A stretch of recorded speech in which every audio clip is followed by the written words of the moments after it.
एक बड़े महान अर्थशास्त्री ने कहा था, जैसे जैसे रुपया गिरता है वैसे वैसे प्रधानमंत्री की प्रतिष्ठा भी गिरती है।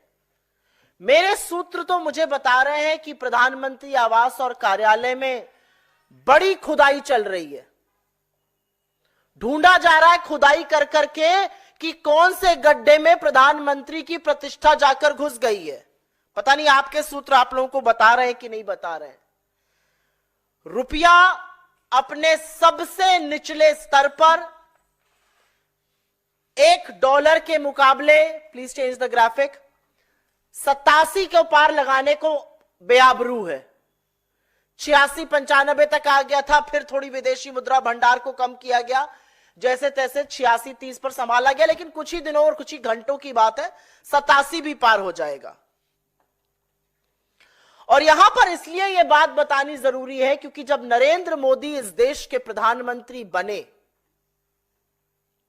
मई 2014 में, तब उनको हमने रुपया 58 पे दिया था। चौथा ग्राफिक लगाइए। $1 के मुकाबले मई 2014 में रुपया 58 था।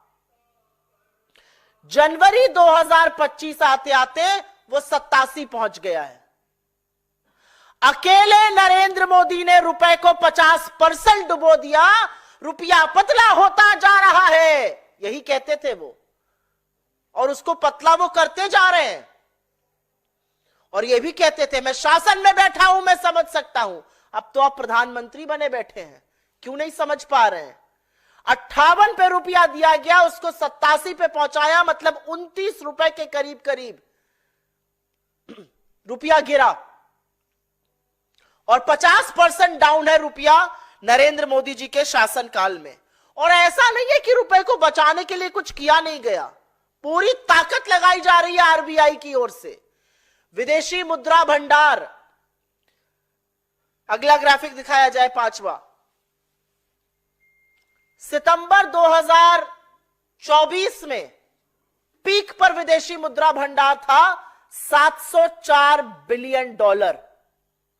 उसमें से लगभग $80 बिलियन खर्च कर दिया गया कि किसी तरह से तो संभले रुपया, लेकिन वो रस्साकशी चल रही है और रुपया संभल नहीं रहा है। $80 बिलियन खर्च किए गए, मतलब करीब करीब 6,83,000 करोड़ रुपए खर्च किए गए कि रुपया 87 ना पहुंच जाए। लेकिन रुपया तो गिरता ही जा रहा है, गिरता ही जा रहा है और गिरता ही जा रहा है।